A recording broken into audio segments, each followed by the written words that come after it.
ॐ पूर्णमदः पूर्णमिदं पूर्णात् पूर्णमुदच्यते पूर्णस्य पूर्णमादाय पूर्णमेवावशिष्यते। ॐ शान्ति शान्ति शान्तिः। असतो मा सद्गमय तमसो मा ज्योतिर्गमय मृत्योर्मा अमृतङ्गमय। ॐ शान्ति शान्ति शान्तिः।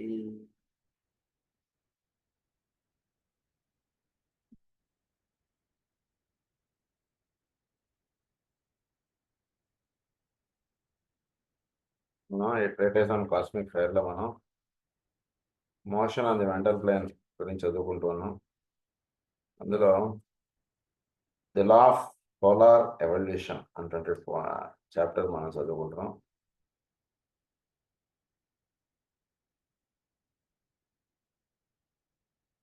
దీంట్లో మనం నిన్న ఏమని చదువుకున్నాం అంటే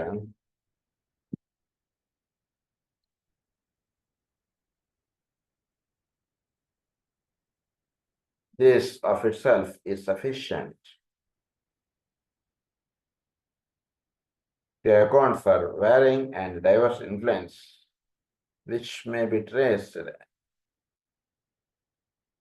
over vast periods by those with the seeing eye, for it escapes, it ensures a turning of varying parts of the sphere to the differing zodiacal constellations. So, ఈ zodiacal constellations అంటే ఇవి వీటికి పైన నక్షత్రములు అనేటువంటివి ఉన్నాయి. సో వీటిల్లో జరిగేటువంటి యాక్టివిటీస్ అంతా కూడా మనకు వేదంలో కూడా ఏమనొస్తుందంటే నక్షత్రాని రూపం అశ్వినో వ్యాత్తం అని వస్తుంది. సో నక్షత్రాని రూపం అంటే ఈ సృష్టి యొక్క కథలంతా కూడా నక్షత్రములో నిక్షిప్తముగా ఉంటుంటుంది. ఇంతకుముందు ఏం జరిగింది, ఎలా జరిగింది, ఏదైనా మనం స్టడీ చేయాలంటే the records are in the akasha records అంటదా, ఆకాశ బుక్ అంటదా. అంటే చోట్లో ఈ రికార్డ్ అంతా కూడా నక్షత్రాల్లో నిక్షిప్తమై ఉంటుంది. సో వాటి యొక్క సంచారాన్ని బట్టి ఇంతకుముందు సృష్టి ఇలా ఉండేది, ఇంతకుముందు ఈ విధంగా ఉంది అనేటువంటిది మనం తెలుసుకోవచ్చు మనం ఆ విధంగా. సో దాన్ని ఇక్కడ ఏమన్నారంటే సీయింగ్ ఐ అన్నారు. This of itself is sufficient to account for varying and diverse influence which may be traced over vast periods by those with the seeing eyes, for it causes a turning of varying parts of the sphere to the different zodiacal constellations. This influence in connection with the planets is increased or mitigated according to the place of the planets on their various orbital paths. ఈ influence అనేటువంటిది ఆ నక్షత్రములు ఇవి వీటికి పైన ఉన్నాయి. వాటి యొక్క ఇన్ఫ్లుయెన్స్లో ఈ రాసులు అనేటువంటి ఒక సంచారం సాగుతూ ఉంటుంది. ఇందాక చెప్పుకున్నాం కదా మన నిన్న ఏమేంటంటే మెయిన్గా వేటి ఇన్ఫ్లుయెన్స్ అంటే ఒకటి గ్రేట్ బేర్ ప్లేడీస్, తర్వాత సీరియస్. వీటి యొక్క ఇన్ఫ్లుయెన్స్లో వీటి యొక్క సంచారం అనేటువంటిది సాగుతుంటుంది. సో ఈ ఇన్ఫ్లుయెన్స్ అన్నటువంటిది అందుతూ ఉన్నప్పుడు ఈ ఇన్ఫ్లుయెన్స్ దీంట్లో ఒక ఇది ఉంటుంది. అంటే ఎలా అయితే పిల్లవాడు తరగతిలో చేరాడు 4వ తరగతిలోనే, అప్పుడు ఒక సంవత్సరం అయిన తర్వాత వాడు 5వ తరగతికి వెళతాడు, ఇంకో సంవత్సరం అయిన తర్వాత 6వ తరగతికి వెళతాడు. కానీ వెళుతున్నటువంటి స్కూల్ అదే ఉండొచ్చు, టీచర్ అదే ఉండవచ్చు, ఆవిడే ఉండవచ్చు. బట్ వాడి యొక్క లెవెల్ ఆఫ్ అండర్స్టాండింగ్, వాడి యొక్క వర్కింగ్, వీటన్నిటిలోనూ తేడా వస్తుంది. అది ఎట్లయితే తేడా వస్తుందో గ్రామంలో కూడా ఎన్ని సంవత్సరాలైనా సరే అవి అంతే ప్రభావం చూపుతాయి, ఆ లెవెల్లోనే అవి ఉన్నాయి అని అనుకోకూడదు. ఒక 100 సంవత్సరాల క్రితం ఆ గ్రహములు వాటి నుంచి ఎమినేట్ అయ్యేటువంటి వైబ్రేషన్స్ వేరుగా ఉంటుంది. ఒక 100 సంవత్సరాల తర్వాత వాటి నుంచి ఎమినేట్ అయ్యేటువంటి వైబ్రేషన్స్ వేరుగా ఉంటుంది. బికాస్ ఈ 100 సంవత్సరాలు ఈ గ్రహములు లేదా ఈ రాసులు వాటికన్నా పైన ఉన్నటువంటి వాటి దగ్గర నుంచి టీచింగ్స్ అటువంటివి తీసుకుంటూ ఉన్నప్పుడు అవి తిరిగి భూమి మీద ఉన్నటువంటి వాళ్ళకి అందిస్తూ ఉన్నప్పుడు వాటి యొక్క లెవెల్ ఆఫ్ థింకింగ్ కానీ వాటి యొక్క లెవెల్ ఆఫ్ విషయాలు కానీ వీటిలో చాలా తేడాలు వచ్చేస్తాయి. అందు గురించి ఈ తేడాలు ఇవన్నీ కూడా మనం దృష్టిలో ఉంచుకోవాలి మనం ఇవన్నీ కూడా అని చెప్తున్నారు. డిఫరింగ్ జోడియాకల్ కాన్స్టలేషన్స్ అన్నారు. అది this influence in connection with the planets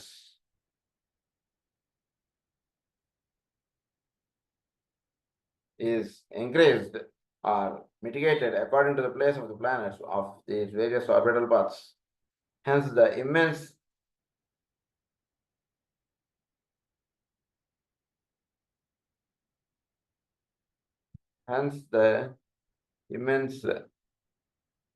complexity of the matter and the impossibility of the average astrological and astronomical student to make accurate computations or to draw accurate horoscopes. Within the Hall of Wisdom, there exists a department of which the modern varying astrological organizations are but the dim and uncertain reflections. The adepts connected with it work not with the humanity, but concern themselves specifically with casting the horoscopes, thus ascertaining the nature of the work immediately to be done of the various great lives who inform the globes and kingdoms of nature with ascertaining the natures of the karmic influence working and in the manifestation of 3 of the planet Loki. ప్రధానంగా ఈ వీటి యొక్క స్థితిని వీటిని అవగాహన చేసుకోవడంలో ప్రథమోద్దేశం ఏంటంటే రాబోయేటువంటి కాలం ఎలా ఉంటుంది, దానికి మనం ఏం చేయాలి, ఎలా జరిగిపోయింది అనేటువంటిది తెలుసుకోవడం ఒకటి, అది ఓకే, అది తెలుసుకోవడం సరే. భవిష్యత్తు ఎలా ఉండబోతోంది, దానికి మన కార్యాచరణ ఏమిటి. ఉదాహరణకి మనకి వాతావరణ శాఖ చెప్పింది ఏంటంటే ఇంకో కాసేపట్లో లేదా రేపో ఎప్పుడో పెద్ద తుఫాన్ స్టార్ట్ అవబోతుంది తెలుసుకున్నాం. అయితే ఏం నెక్స్ట్, దానికి తగ్గటువంటి అరేంజ్మెంట్స్, ఏర్పాట్లు, జాగ్రత్తలు ఇవన్నీ ప్రభుత్వం తీసుకుంటుంది, వాతావరణ శాఖ ఇచ్చినటువంటి. తద్వారా ఏదైనా ప్రాంతం జలమయం అయ్యేటువంటి అవకాశాలు ఏమన్నా ఉంటే ఆ ప్రాంతం వాళ్ళు ఇక్కడి నుంచి ఖాళీ చేసేయండి, అక్కడికి వెళ్ళిపోండి, ఇలాంటివన్నీ ఏర్పాట్లు చేస్తారు. అది ఎట్లాగో చోట్ల ఎనర్జీస్ ఇవన్నీ వర్తిస్తూ ఉన్నప్పుడు ఆ కాన్స్టలేషన్స్ ఇవన్నీ తీసుకున్నటువంటి వాటి యొక్క రహస్యాలు తెలుసుకున్న తర్వాత ఫ్యూచర్ ఎలా ఉండబోతోంది, దానికి మనం చేయాల్సినటువంటి కర్తవ్యం ఏమిటి, ఇది తెలుసుకోవాలి ప్రతి వాళ్ళు కూడా. భవిష్యత్తు ఈ రకంగా ఉండబోతోంది, 2025లో ఉన్నాం మనం ఇప్పుడు, 2050కో లేదా 2040కో ఎలా ఉండబోతోంది, దానికి ఈరోజు మనం ఒక నిర్ణయం తెలుసుకుని దానికి తగ్గట్టుగా మనం జీవించడం, దానికి తగ్గట్టుగా మనం పని చేయడం అనేటువంటిది ఏర్పాటు చేసుకోవాలి ఎప్పుడు కూడా. ఆ ఉద్దేశానికి ఇవన్నీ చెప్తున్నానండి అంటున్నారా. ఇంకొకటి ఏంటంటే ఈ కాన్సెప్ట్ తెలియకుండా ఉంటుంటుంది చాలా మందికి. ఒక యావరేజ్ ఆస్ట్రాలజికల్ వాడికి ఏంటంటే ఎప్పుడైనా సరే బుధుడు అంటే ఒకటే ఐడియా, గురుడు అంటే ఒకటే ఐడియా ఉంటుంది, వాడికి వేరే ఐడియాస్ వాడికి అందదు. వాడికి అంటే భూమి చుట్టూతా ఒక సంవత్సరం మనకు గడిచింది, ఉదాహరణకి మనం 2010లో ఉన్నాం, 2010కి 2025కి మన యొక్క థింకింగ్లోను, మన యొక్క ఎక్స్పీరియన్స్లోను, మన యొక్క విధానంలోను, వీటన్నిటిలోనూ ఎలా అయితే మార్పు వచ్చిందో అలాగే ఈ గ్రాములు కూడా ఒక రౌండ్ కొట్టొచ్చుడికి స్పైరల్ అన్నారు దాన్ని. అంటే ఇంతకు ముందు అన్నటువంటి స్థితి కన్నా నెక్స్ట్ లెవెల్కి అది వెళుతుంటుంది ఎప్పుడు కూడా. ఇట్ ఈస్ నాట్ ఆర్బిటల్గా ఉన్నటువంటిది, ఇట్ ఈస్ అది ఒక లెవెల్ పైకి వెళుతుంది. మనం కూడా 2024 నుంచి ఒక రౌండ్ కొట్టి వచ్చాం 25కి వచ్చేటికి మన యొక్క అండర్స్టాండింగ్, మన యొక్క విధానం, మన యొక్క ఎక్స్పీరియన్స్ అంతా కూడా ఒక లెవెల్ పైకి పెడతాము. తద్వారా ఏంటంటే అలాంటి సిచ్యువేషన్ మళ్ళీ మనకు వచ్చినా సరే లేదా ఇంకొక రకమైన సిచ్యువేషన్ వచ్చినా సరే మనం దానిలో తీసుకోవాల్సినటువంటి జాగ్రత్తలు ఇవన్నీ ఒక ఎక్స్పీరియన్స్గా మనకు నిలుస్తుంది. ఇప్పుడు రాబోయేటువంటి దానికి మనం ఈ ఎక్స్పీరియన్స్ వాడుకుంటాం. అది ఎట్లాగో చోట్ల కూడా ఈ రకమైనటువంటి ఇది ఉంది. అందు గురించి జ్యోతిష్కులు క్యాల్కులేట్ చేయడంలో వాటిల్లోనూ ఈ రహస్యాన్ని మిస్ అయిపోతున్నారు వాళ్ళు. ఈ రహస్యం తెలియకపోతే ఏమవుతుందంటే గురువు అనగా ఇవి కల్పించేవాడు, శుక్రుడు అనగా ఇది చేసి ఇచ్చేటువంటి వాడు, ఇంతవరకే తెలుస్తుంది. బియాండ్ దట్ అందదు. సో ప్రస్తుతం శుక్రుడు 5th రౌండ్లో ఉన్నాడు. 5th రౌండ్లో ఉన్నటువంటి శుక్రుడు ఏం చేయగలుగుతాడు, కొంతకాలం క్రితం ఆయన 4th రౌండ్లోనే అప్పుడేం చేశాడు, ఇది తెలియదు వీడికి. శుక్రుడు అంటే ఒకటే కాన్సెప్ట్ లో ఉండిపోతాడు, అది ఇక్కడ చెప్తున్నారు ఆయన. So with ascertaining the nature of the karmic influences working out in the manifestation of 3 of the planet లోకి ఒక కార్మిక్ ఇన్ఫ్లుయెన్స్ అంటున్నది పనిచేస్తుంది వీటి మీద. The nature of the work immediately to be done of the various great laws who inform the globes and kingdoms of nature, ascertaining the nature of the karmic influences. వీటి యొక్క రహస్యాలన్నీ కూడా ఎలా తెలపడుతున్నది అంటే karmic ఇన్ఫ్లుయెన్సెస్గా వీటికి అందుతుంటుంది. చుట్టూతా వాళ్ళు నిర్వహించాల్సినటువంటి పనిగా, లేదా మనకి ఎలా వర్తిస్తుంటుంది అంటే మనం చేయాల్సినటువంటి కర్తవ్యముగా, ధర్మముగా మన దగ్గరికి వస్తూ ఉంటుంది. అదే మనుషులు అదే పరిస్థితులు అయినా 2025లో మనకి బోధపడేటువంటిది, మనకి వచ్చేటువంటి కర్తవ్యం వేరుగా ఉంటుంది. 2024లో మనకు ఉండేటువంటి కర్తవ్యం వేరుగా ఉంటుంది. ఇంతకుముందు చిన్నపిల్లవాడు, వాడికి అన్ని తయారు చేసి వాడిని స్కూల్కి పంపించాలి. ఇప్పుడు చిన్నపిల్లవాడు కాదు, కొంచెం పెద్దవాడయ్యాడు, వాడి తయారైపోతున్నాడు. అంటే మన కర్తవ్యంలో మార్పు వచ్చింది. వాడి యొక్క ఎవల్యూషన్ ఓకే, అది వాడికి సంబంధించినది. ఇంతకుముందు మనం వాడిని పట్టించుకున్నంతగా ఇప్పుడు మనం వాడిని పట్టించుకోకర్లేదు. అదేంటి మన పిల్లవాడే కదండి, మనం క్రితం సంవత్సరం పట్టించుకున్నాం కదా, ఇప్పుడు కూడా మనం అలానే చేయాలని అంటే అక్కర్లేదు సార్. ఇప్పుడు 10th క్లాస్కి వచ్చాడు, వాడు ఏ బుక్స్ స్కూల్కి తీసుకెళ్లాలో, ఎలా తయారవ్వాలో, ఏం చేయాలో, ఏమిటో అన్నీ వాడికి తెలుసు. మనం లేపక్కర్లేదు. పొద్దున్న రేపు ఎగ్జామ్ ఉంది, నువ్వు లేచి చదువుకో, ఇవన్నీ 2వ తరగతిలో 3వ తరగతిలో అన్నటువంటి పిల్లవాడికి మనం చేసాం. ఇప్పుడు అక్కర్లేదండి. మన పనిలో మనం ఉంటాం, వాడి పాటు కూడా తయారైపోతాడు. తల్లి వాడికి ఎంత భోజనం ఏదో వండిపెట్టి బాక్స్ ఇచ్చేస్తే చాలా అంతే. అది ఎలా అయితే మార్పు అనేటువంటిది, అదే తల్లి అదే పిల్లవాడు, but her work differs when the son evolves. అది ఎట్లాగో ఇక్కడ కూడా అలాంటిది ఉంటుంది. సో ప్రధానంగా 3 పాయింట్స్ చెప్తున్నారు. So manifestation of 3 of the planet logi. Number 1, our own planet logos. Number 2, the planet logos of our polar opposite. Number 3, the planet logi of the scheme, which makes with the two above mentioned a planetary triangle. So ఒక triangle అంటే form అవుతుంది. దీని గురించి కూడా మనం esoteric ఆస్ట్రాలజీలో చెప్పుకున్నాం చాలాసార్లు. It forms one triangle. అంటే మన భూమి తర్వాత ఉదాహరణకి సూర్యుడు, చంద్రుడు, ఇలా ఒక ట్రయాంగిల్ అంటే ఫామ్ అవుతుంది. అలాగే మన భూమి ఇంకొక ప్లానెటరీ లోగై తోటి ఈ మనకు ఆపోజిట్గా ఉన్నటువంటి ప్లానెట్ లోగై, అంటే మీకు మనకు ఆపోజిట్గా ఉంటుండే ప్లానెటరీ లోగై అంటే నిన్న మనం చెప్పుకున్నాం చూసారా, ఆ ట్రయాంగిల్ ఒకటి మీరు చూసుకోవాలి. అది చూసుకున్నప్పుడు దానికి ఎదురుగా కొన్ని ఆస్పెక్ట్స్లో గురుడు వస్తుంటాడు, కొన్ని ఆస్పెక్ట్స్లో శుక్రుడు వస్తుంటాడు. సో వాటి నుంచి ఒక ఇన్ఫ్లుయెన్స్ అంటున్నది వీడికి పడుతూ ఉంటుంది. ఈ రెండింటితో పాటు ఇంకొక ప్లానెట్ అంటున్నది వీటితో వాళ్ళతో కలిసి ఒక ట్రయాంగిల్ అంటున్నది ఫామ్ అవుతుంది. సో త్రయీ విద్యగా ఈ విషయాలన్నీ కూడా మనం కొంత ఎసాట్రిక్ ఆస్ట్రాలజీలో మనం ఈ రహస్యాలు చదువుకున్నాం. ఇక్కడ కూడా మనకి ఆ రహస్యాలతో కూడినటువంటి ఒక ట్రయాంగిల్ అంటున్నది ఎసాట్రిక్ ట్రయాంగిల్ అంటారు, అది ఫామ్ అవుతుంది మనకి. ఈ గ్రహముల మధ్యలో విషయాన్ని చెప్తున్నారు. Beyond that they may not go. They progress these various horoscopes for the next started cycle.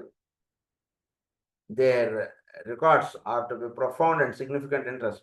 I would conjure a student here to refrain from attempting in years to come to form cyclic computations of any kind, for as that the many constellations which exist only in physical matter of an etheric nature are unknown and unseen you, yet they are potent in influence and until etheric vision is developed. ఒక రహస్యం ఏంటంటే మనం చెప్తున్నదంతా కూడా భౌతికంగా ఏర్పడినటువంటి గోళాల గురించేనండి. ఇంకొక point of concept మీకు అందిస్తాను. మనకు ఎలా అయితే మన చుట్టూతా ఫిజికల్ ప్లేన్తో పాటు ఎథరిక్ ప్లేన్స్లో ఉండేటువంటి వాళ్ళు మన చుట్టూతో కొందరు ఉంటుంటారు. ఇవన్నీ మనం గతంలో కాస్మిక్ ఫైర్లో చెప్పుకున్నాం. జీనోమ్స్ అని చాలా పేర్లతో మనకు చెప్పారు. సో అవి ఎలా అయితే మనకు వర్తిస్తూ వాళ్ళు ఉంటుంటారో మన చుట్టూతా, అలాగే చోట్ల ఈ గ్రహములు ఇవి మనకు తెలిసినటువంటి 7+5 గ్రహములు కాకుండా వేరే గ్రహాలు ఎథరిక్ ప్లేన్స్లోను మిగిలిన ప్లేన్స్లోను మన చుట్టూతో ఉంటుంటాయి. సో ఆ గ్రహముల యొక్క ఇన్ఫ్లుయెన్స్ కూడా భూమి మీద ఉన్నటువంటి వాడికి తాకుతూ ఉంటుంది. అది కూడా ఒక పాయింట్ ఉందండి అని చెప్తున్నారు. సో భౌతికంగా కనబడేటువంటి గ్రహములు మాత్రమే కాదు, ఎథరిక్ ప్లేన్లో కొన్ని గ్రహాలు ఉంటున్నాయి, వాటి యొక్క ఇన్ఫ్లుయెన్స్ కూడా ఈ గ్రహాల మీద పడుతుంటుంది.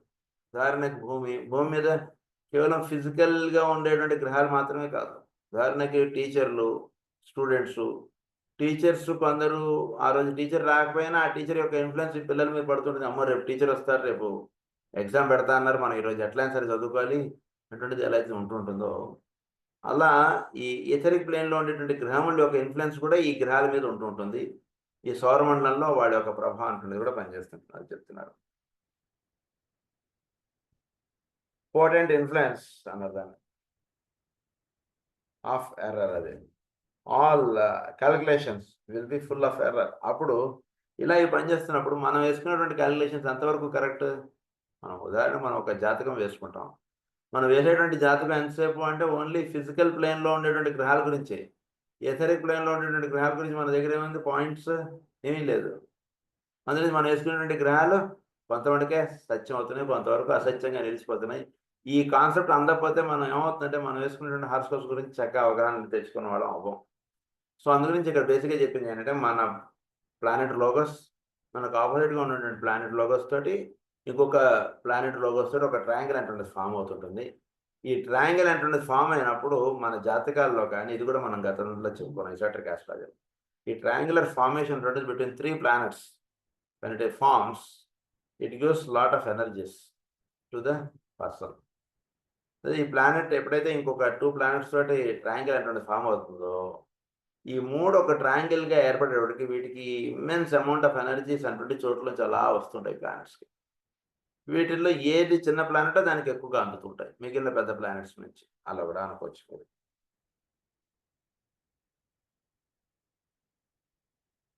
It suffices for man as it to master his own dharma, to fulfill group karma, and to dominate what is called the stars. His stars are there. So ఈ చక్కగా ఈ విషయాలు ఇవన్నీ కూడా etheric vision to be developed. All calculations will be full of error. It suffices for man as yet. అది so కావాల్సినటువంటిది ఇక్కడ ఏమిటంటే వాడి యొక్క ధర్మము అంటున్నది ఒకటి వాడిదేలో ఉండి వాడిలో పనిచేస్తుంటుంది. ఈ ధర్మం అంటున్నది వాడు చేయాల్సినటువంటి కర్తవ్యంగా వాడి ముందు నిలుస్తుంటుంది. అది వాడు చేసుకుంటూ వెళ్ళడం అంటున్నది వాడి యొక్క ప్రధానమైనటువంటి కార్యంగా వాడు ఉండాలి. అంటే పర్సనల్ ఆస్పెక్ట్ కాదండి. ఇక్కడ దాకా వచ్చిన తర్వాత అలా ఆలోచించకండి. గ్రూప్ కర్మ అంటున్నది ఒకటి ఉంటుంది. మన చుట్టూతో ఉన్నటువంటి వాళ్ళకి, మనకు తెలిసినటువంటి వాళ్ళకి, మనకన్నా కిందగా ఉంటున్నటువంటి వాళ్ళకి మనం చేయాల్సినటువంటి కర్తవ్యం ఒకటి ఉండిపోతుంటుంది ఎప్పుడు కూడా. అది మనం తెలుసుకోవాలి. మనం ఎక్కువగా మనం ఉంటున్నటువంటి ప్రాంతంలో మన చుట్టూతో ఉంటున్నటువంటి వాళ్ళకి మనం ఏం చేయగలుగుతాం అనేటువంటిది ఒకటి కలిగి ఉండాలి. వాళ్ళకి ఏదో ఒక మంచి పని అంటే ఏంటంటే బేసిక్గా వాళ్ళకి చేయవలసినటువంటి వాళ్ళకి కూరగాయలు తెచ్చియడం, వాళ్ళకి ఇల్లు కడిగడం ఇలాంటివి కాదండి నేను చెప్తాను. వాళ్ళు జీవితంలో వాళ్ళు అప్లిఫ్ట్ అయ్యేటువంటి పని ఏదైనా సరే మనం చేసి పెట్టగలుగుతూ ఉంటాం. గ్రూప్ కర్మ అంటారు దాన్ని. అది చేయగలుగుతూ ఉండాలి వీడు. Like the planetary atom, the solar atom, and like the planetary atom, the solar atom not only rotates on its axis, but likewise spirals in a cyclic fashion through the heavens. This is a different activity for the drift of progressive dynamic motion through the heavens. So planetary atom లాగే solar atom కూడా అది ఇంకొక దాని చుట్టూ అది తిరగడం ఇదంతా కూడా జరుగుతుంది. మన సూర్యుడు పెద్ద సూర్యుడు చుట్టూతో తిరుగుతుంటాడు. అప్పుడే ఈయన చుట్టూతో వేరే గ్రహాలు తిరుగుతాయి. నేనే మొత్తం అన్నిటికీ హైయెస్ట్ అని అనుకుంటే ఈ గ్రహాలు ఈయన చుట్టూతో తిరగవు. మన సూర్యుడు ఇంకొక పెద్ద సూర్యుడు చుట్టూతో తిరుగుతుంటాడు. ఇలాంటి 7 సౌరమండలాలు ఉన్నాయి ప్రధానంగా. 7 సౌరమండలాల్లో మన సౌరమండలం ఒకటి. వీళ్ళందరికీ ఇంకొక సూర్యుడు ప్రధానంగా కేంద్రంగా ఉన్నాడు. ఆయన చుట్టూతో వీళ్ళందరూ కూడా తిరుగుతున్నారు. This is a different activity to the drift or progressive dynamic motion through the heavens. It deals with the revolution of our sun around the central point and with its relation to the 3 constellations so oft referred to in this treatise, the Great Bear, the Pleiades, the Sun Sirius. These 3 groups of solar bodies are of paramount influence where the spiral cyclic activity of our system is concerned. Just as in the human atom, the spiral cyclic activity is egoic and controlled from the egoic body. So in connection with the solar system, these three groups are related to the logic spiritual triad, Atma Buddhi Manas, and their influence is dominant in connection with solar incarnation, with solar evolution, and with solar progress. So ఎలా అయితే గనక మానవుడిలో అంటే the journey is always spiral, అది ఇందాక explain చేశాను. Always you remember when earth is making one revolution around the sun, it is spiral, it is not horizontal. బాగా గుర్తుపెట్టేసుకోవాలి. స్పైరల్గా ఉంటుంది. స్పైరల్ అంటే ఏంటి, ఒక రౌండ్ కొట్టొచ్చేటికి అది ఎక్కడ స్టార్ట్ అయిందో అక్కడికి చేరదు, దానికన్నా నెక్స్ట్ స్టెప్కి చేరుతుంది. కొందరి ఫస్ట్ ఫ్లోర్కి మెట్లు ఎలా ఉంటాయి మీరు చూస్తే మీకు గుర్తుంటుంది, ఇలా రౌండ్గా ఉంటాయి. అంటే వాడు ఇలా సర్కిల్గా వేడు, ఇలా ఒక సర్కిల్ తిరిగేది వాడు ఉన్నటువంటి దానికన్నా ఇంకొక హైట్కి వెళ్తాడు, మళ్ళీ ఇంకో సర్కిల్ తిరిగి మళ్ళీ హైట్కి వెళ్తాడు, మళ్ళీ ఇంకో సైడ్ ఇంకా హైట్కి వెళ్తాడు, అక్కడ వాడి ఫస్ట్ ఫ్లోర్ వచ్చేస్తుంది. అలా ఉంటుంది వాడు.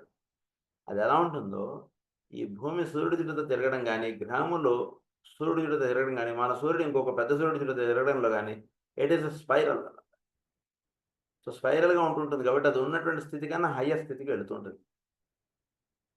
సో ఈ వెళ్ళడం అన్నటువంటి స్పైరల్ మూమెంట్ ఈజ్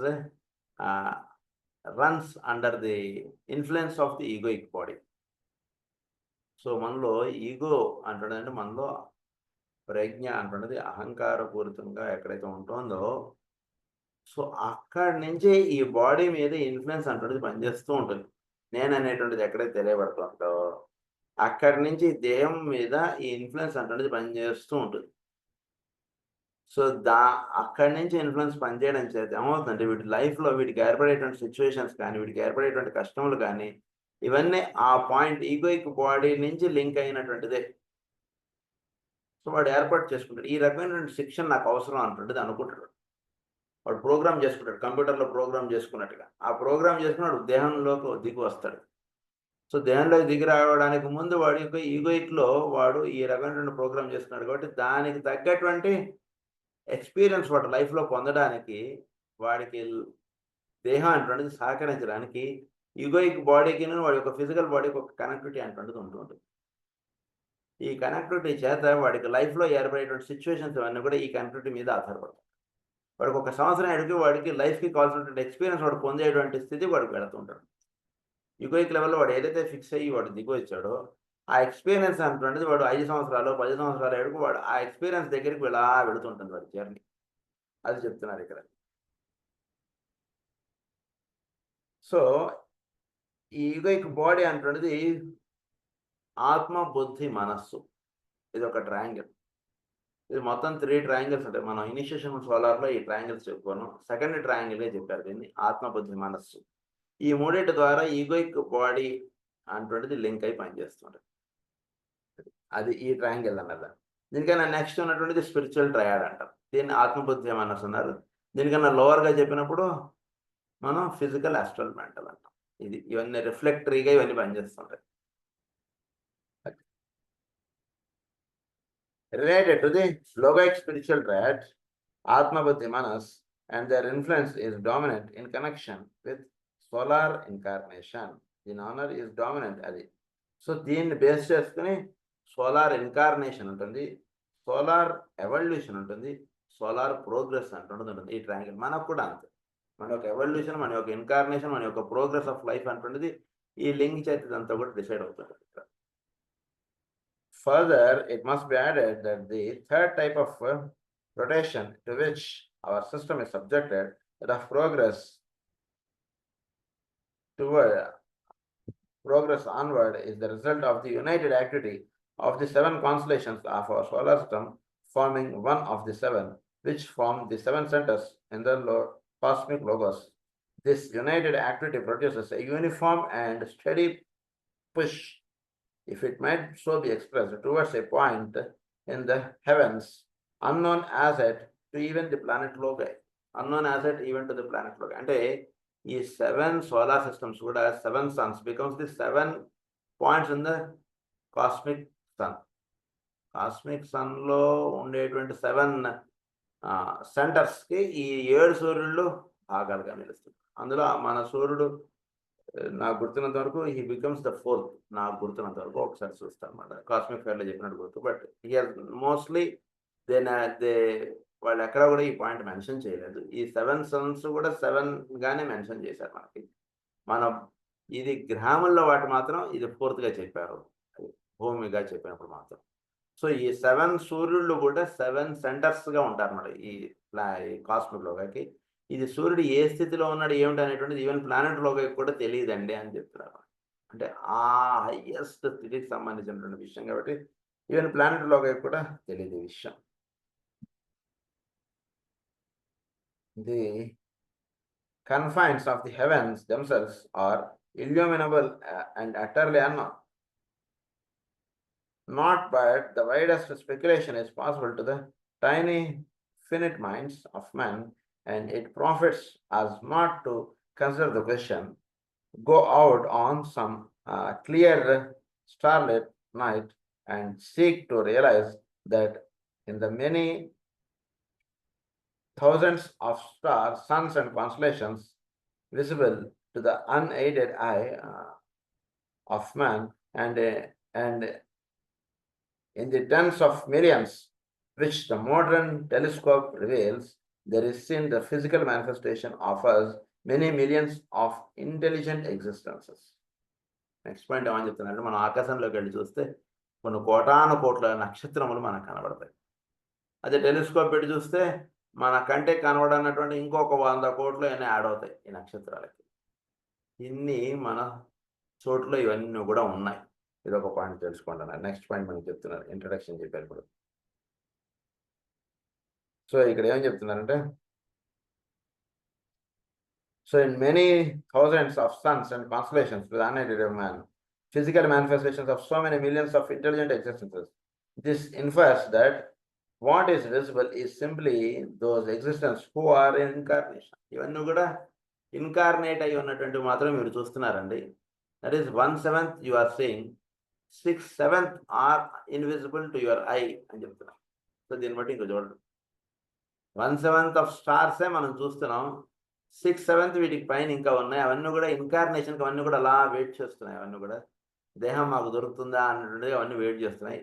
అవి కూడా ఒక నక్షత్రములుగా అవన్నీ ఏర్పడడానికి హయ్యర్ ప్లేన్స్లో అవన్నీ కూడా అలా ఉన్నాయండి అని చెప్తున్నాను. 1/7 of the possible appearances are incarnating. 6/7 are not are out of incarnation, waiting their turn to manifest. Realize further that the bodies of all those sentient, intelligent, cosmic, solar, and planet logi are constituted of living sentient beings, and the brain reels and the mind drawn back in dismay before such a staggering concept. Yet so it is, and so all moves forward to some unfathomable and magnificent illumination, consummation, which will only in part begins to be visioned by us, what our consciousness has expanded beyond the cosmic physical plane and beyond the cosmic astral until it can conceive and think upon the cosmic mental plane.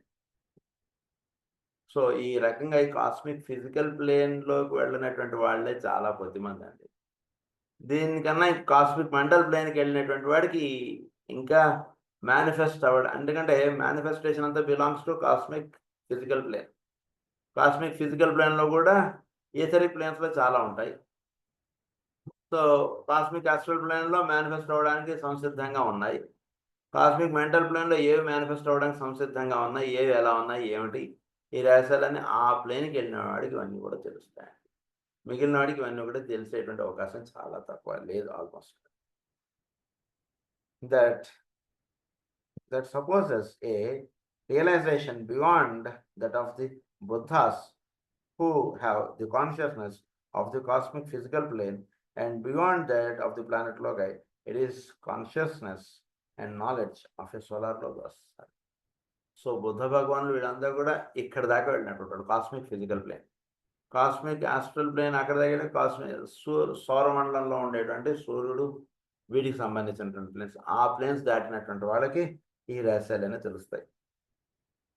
అంటే ఏంటి ఒక రకంగా ఈ రహస్యాలన్నీ ఇవన్నీ తెలుసుకోవడం, ఇవన్నీ చెప్పబడటం అన్నట్టుదంతా కూడా చాలా సాధనకు సంబంధించిన అంటే బేసిక్‌గా ఇక్కడ మనకి ఇవన్నీ కూడా పరిచయం చేస్తున్నారు. పరిచయం చేయలేదనుకోండి, మనం ఏమనుకుంటాం ఈ సూర్యుడే హైయెస్టు, ఈ భూమే హైయెస్టు, ఇంకా కొంచెం లోగా ఆలోచించాడు మనమే హైయెస్టు. ఎందుకంటే మనం ఏదో భారతీయులం. ఇంకా బాగా భారతీయుల్లో ఇంకా కొందరికి ఏమనిపిస్తుందంటే ఇంకా నేను పలానా వాడిని, హైదరాబాద్‌లో ఉన్నాను, ఇంకా హైయెస్ట్. నేను సిటీ సెంటర్‌లో ఉన్నాను. ఇలాంటి ఫీలింగ్స్ ఇలా ఉండిపోతుంటాయి తెలియకుండా. అసలు చోటులో ఈ గ్రాములు, గ్రాములకు పైన రాసులు, రాసులకు పైన సీరియస్ స్టార్ ఇవన్నీ చెప్పారు. వాటికి పైన నక్షత్రములు, ఇవి మేనిఫెస్ట్ అయినవి కొన్ని, అన్‌మానిఫెస్టెడ్‌గా కొన్నున్నాయి. ఎథరిక్ ప్లేన్‌లో ఉన్నాయి. ఇంకా పైన ఇవన్నీ ఇంత కథ ఉంది సృష్టిలో. కనుక ఈ కథ ఉంది అనేటువంటి విషయం మనకు ఒక కాన్సెప్ట్ మనకి ఇవ్వడంలో ఉద్దేశ్యం ఏంటంటే, ఇది ఉంది అంటున్నది మనం అలా ధ్యానంకి మనం అలా కూర్చున్నప్పుడల్లా ఈ కథను ఒకసారి మనం జ్ఞాపకం చేసుకొని మనం కూర్చుంటే, ఆ ప్లేన్స్‌లోకి వెళ్ళడానికి కావాల్సినటువంటి ఒక ప్రయత్నం అనేటువంటిది మనలో స్టార్ట్ అవుతుంది. ప్రయత్నం ఎప్పుడైతే స్టార్ట్ అవుతుందో, ఒకానొక రోజు అవి దర్శించగలిగేటువంటి స్థితికి మనం చేరగలుగుతాం. ఈ జన్మలో అవ్వచ్చు, వచ్చే జన్మలో అవ్వచ్చు, ఎప్పుడైనా అవ్వచ్చు. ఇక్కడంతా కూడా ఈ దేహానికి సంబంధించినదిగా ఈ క్లాసులు అటెండ్ అవ్వకండి దయచేసి. క్లాసులు అటెండ్ అవ్వండి beyond this physical bodies the subject is going on. So క్రితం జన్మల్లో మనం ఎంతో సాధన చేసుకొని వచ్చి ఉంటాం. ఏదో గురువు అనుగ్రహం చేత. మళ్ళీ ఈ జన్మలో ఫర్దర్ టీచింగ్స్ ఇస్తాడు. ఇదంతా కూడా మన నెక్స్ట్ లైఫ్‌లోకి ఇదంతా కూడా మనం క్యారీ ఫార్వర్డ్‌కి ఇదంతా కూడా వినియోగపడుతుంది. కాబట్టి ఆ జన్మల్లోకి వెళ్ళినప్పుడు అప్పుడు మనం ఏదో కాస్మిక్ ఆస్ట్రల్ ప్లేన్‌కి, కాస్మిక్ మెంటల్ ప్లేన్‌కి వెళ్ళగలుగుతాం. అప్పుడు మనకి ఈ కథ అంతా కూడా దానికి కావాల్సినటువంటి బీజం ఇప్పుడు వేస్తున్నారాయన అది. అలా గుర్తుపెట్టు. సో దీనితోటి మనం థర్డ్ లా అటువంటిది కంప్లీట్ చేసుకున్నాం. Now we are proceeding with the fourth law. దీనికి ముందు ఒక పాయింట్ చెప్తున్నాను ఒక్క నిమిషం. ఏమని చెప్తానంటే to the occult student who has developed the power of the inner vision, the vault of heavens can therefore be seen as a blurring fire of light. And the stars as focal points of flame from which radiate streams of dynamic energy, darkness and light to the illumined seer. And the secret of the heavens can be read and expressed in terms of force currents, energy centers, and dynamic fairy systemic peripheries. So Akkal స్టూడెంట్కి ఏంటంటే inner vision ఎంతగా develop అయితే ఈ చోట్లో చెప్పబడేటువంటి రహస్యాలు అంతగా వాడికి తెలుస్తాయి. Inner vision బాగా డెవలప్ చేస్తారు. లోగా వాడు బాగా వెళ్ళాలి. లో దృష్టి బాగా కలిగి ఉండాలి.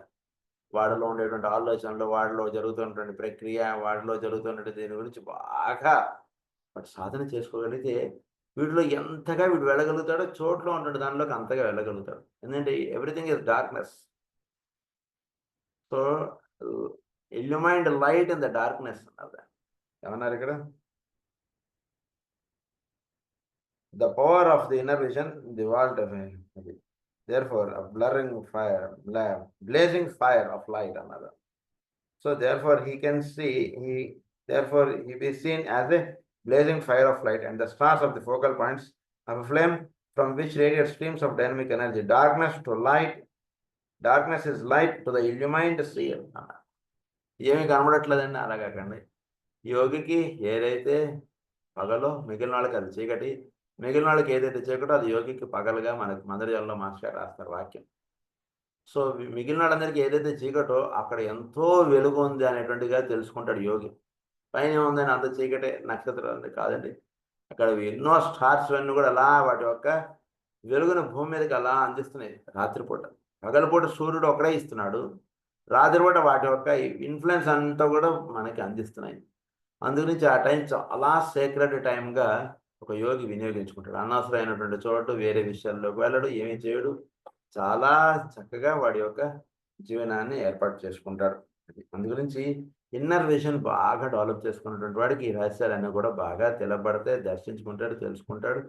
విషయాన్ని ఆచరణలో తెచ్చుకుంటాడు. ఇవన్నీ కూడా చెప్తున్నాను. డైనమిక్ ఫెయిరీ సిస్టమిక్ పెరిఫెరీస్ అన్నారు దాన్ని. So with this we have completed the third law. Now we are proceeding with the fourth law, the law of radiation. ఇది చాలా ముఖ్యమైనటువంటి లా మనకి అని చెప్తున్నారు. It will be found that more time will be given to this expression of dynamic activity than to any either in this section, as it is the one of the most practical utility. This law of radiation is one that is beginning to be recognized by scientists and అది law of radiation అనేటువంటిది చాలా ముఖ్యమైనటువంటి. దీని గురించి ప్రస్తుతం సైంటిస్టులు వీళ్ళందరూ కూడా ఈ రేడియేషన్ అంటే ఏంటి ఇదంతా తెలుసుకోవడం, ఈథరిక్ అంటే ఏంటి, ఇవన్నీ అంటే వీటి మీద ఒక అవగాహన పెంచుకోవడం ప్రస్తుతం శాస్త్రజ్ఞులు వాళ్ళు ఎంతో పరిశోధన చేస్తున్నారు. దాని గురించి చెప్తున్నారు మనకి. Scientists is one of the beginning to be recognized by scientists since their acceptation of the radioactivity of certain substances, and when they are willing to approximate the occult conception of the radiatory or emanatory condition of all substances at a specific point in evolution, then they will very definitely approach reality. ఒక specific point of evolution వచ్చేటప్పటికి వాటిలో radio activity అనేటువంటిది develop అవుతుంది. సహజంగా radio activity develop అవడం ఉండదు.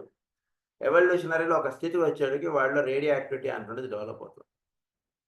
వాడు స్టూడెంట్గా ఉంటున్నాడు, ఒక స్థితికి వచ్చేటికి వాడికి టైం టేబుల్ ఉండదు, వాడికి స్కూల్ డ్రెస్ ఉండదు, వాడు ఎప్పుడు కావాలంటే అప్పుడు వాడి టీచర్ని అప్రోచ్ అవ్వగలడు, ఇలాంటివన్నీ ఉంటాయి.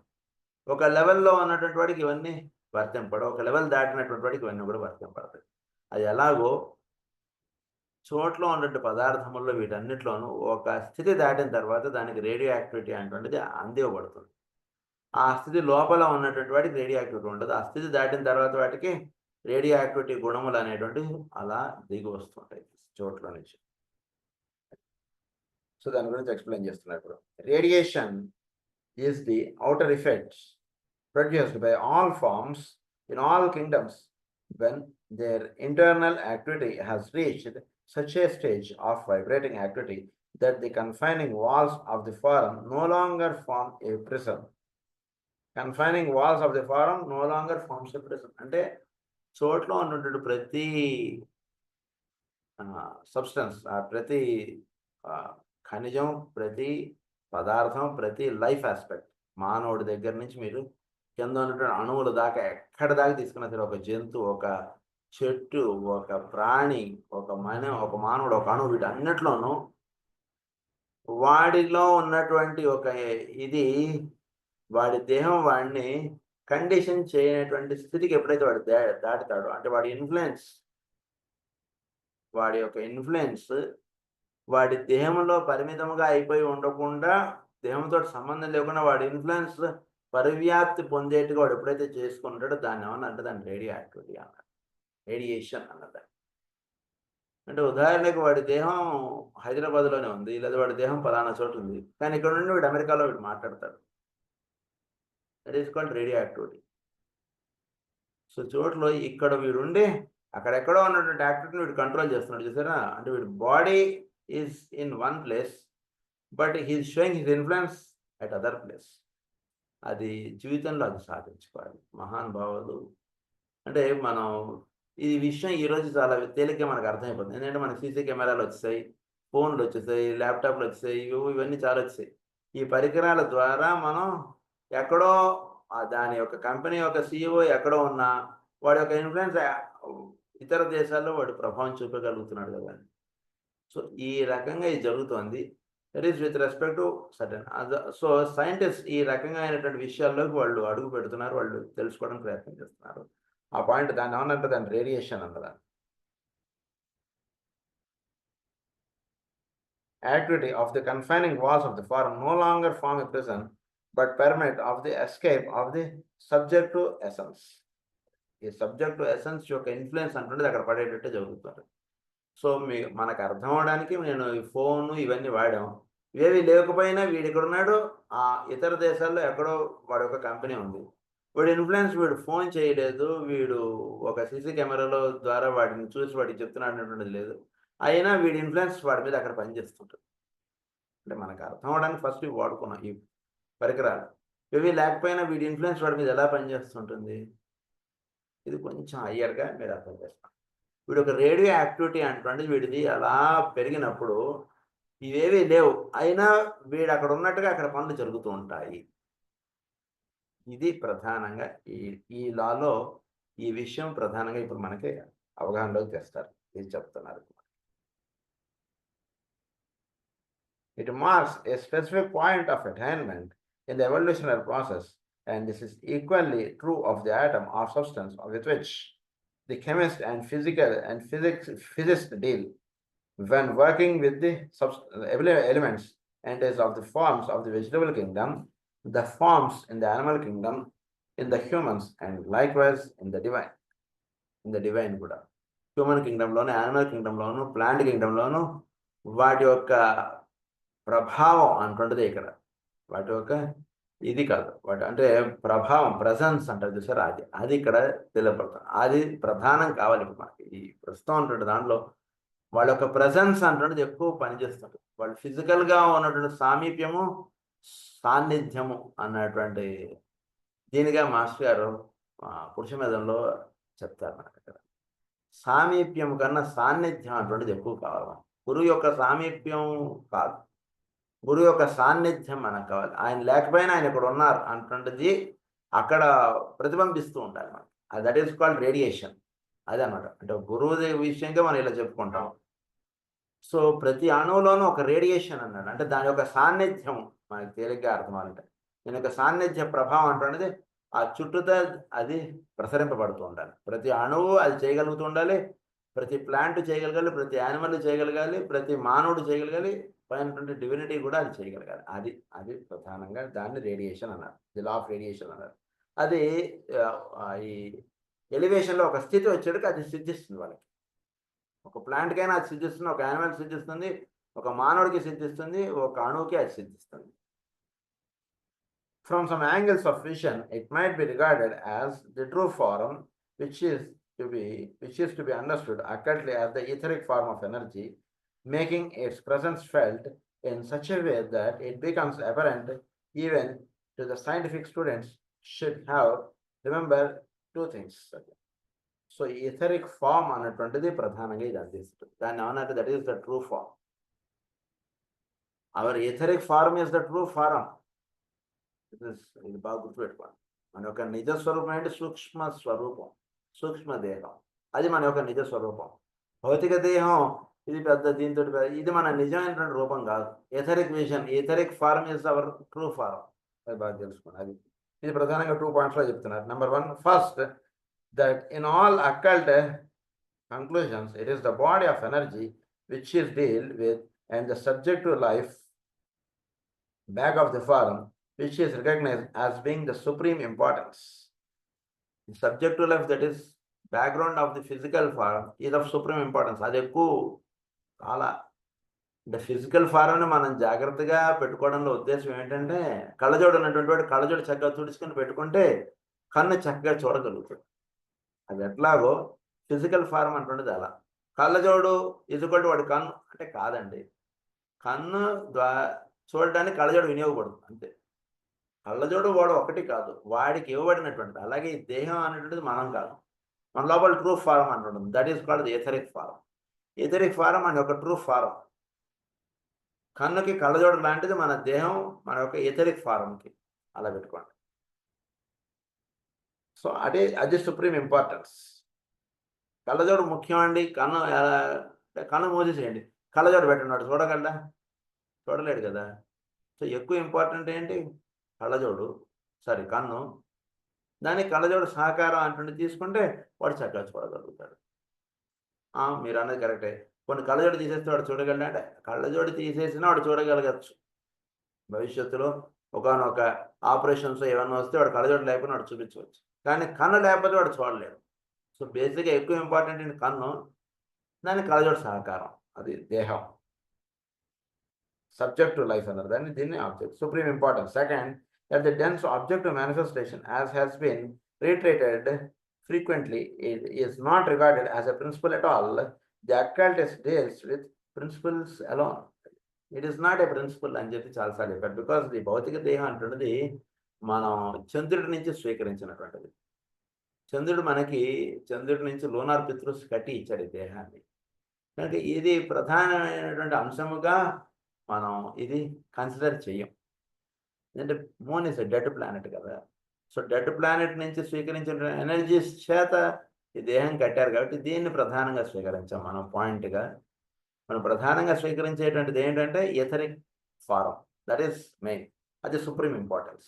ఇది తక్కువ importance. It might be of value here to remind the students also that three things have to be recognized in all manifestation. ప్రధానంగా మూడు విషయాలు బాగా గుర్తుపెట్టుకోండి in all manifestation. Number one, that the tangible objective, first is this tangible objective. ఈ tangible ఆబ్జెక్టివ్కి వెనకాతలు ఉన్నటువంటిది true form, true ఫారంకి వెనకాతలు ఉన్నటువంటిది వాలటైల్ ఎసెన్స్ అన్నారు. ఈ ట్రూ ఫారం అంటే ఏంటి చెప్పారు? ఇప్పుడు etheric form is the true form. Etheric ఫారంకి వెనకాతలు ఉన్నటువంటిది వాలటైల్ ఎసెన్స్ అన్నారు. That is the third.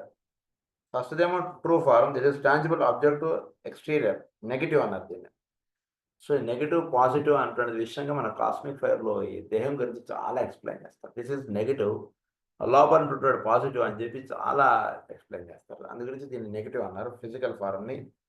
లోపల ఉంటుంటే వెహికల్ ఏదైతే ఉందో దాన్ని ఏమన్నారు? That is second, that is true form or the form vehicle energises and produces the cohesion of that which is unrecognise. ఇది దీంతో కొహెస్ అయిపోయింది, దీంతో యునైట్ అయిపోయింది. ఈ ట్రూ ఫారము ఈ భౌతిక దేహం ఉంది which is not a principle, దీంతో కలిసిపోయి ఉంది. దానికి కావాల్సినటువంటి అంటే కళ్ళజోడు కన్ను, ఈ రెండు లెన్స్ కన్ను అలా పెట్టుకోండి, ఇంకా ఈజీగా మనకు అర్థం. కన్నులో లెన్స్ పెట్టేస్తాడు కదా వాడు. సో అలా ఈ రెండు కూడా యునైట్ అయిపోయాయి. థర్డ్ పాయింట్ ఏంటంటే that the volatile essence or the spiritual essential life focuses itself in some one point within the true form. Volatile essence అన్నారు కదా, ఇది ఈ ట్రూ ఫార్మ్కి లింక్ ఇదంతా కూడా లోపల ఇందాక చెప్పుకున్నాం మనం, ఈగోయిక్ బాడీకి వీడి యొక్క దేహం.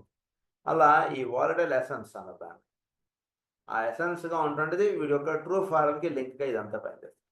ఎన్నాళ్ళు ఈ లింక్ మెయింటైన్ చేస్తున్నా అన్నాళ్ళు ఈ ట్రూ ఫారం ఉంటుంది. ఎప్పుడైతే లింక్ కట్ ఆఫ్ అయిపోతుందో ట్రూ ఫామ్కి ఇది గురించి ఇంకొంచెం రహస్యాలు ఎంత నెక్స్ట్ క్లాస్లో కంటిన్యూ చేసుకున్నాం. స్వస్తి ప్రజా పరిపాలయంత న్యాయేన మార్గేణ మహీమహేష గో బ్రాహ్మణేభ్య సర్వమస్తు నిత్యం లోకా సమస్తా సుఖినో భవంతు. లోకా సమస్తా సుఖినో భవంతు. లోకా సమస్తా సుఖినో భవంతు. ఓం శాంతి శాంతి.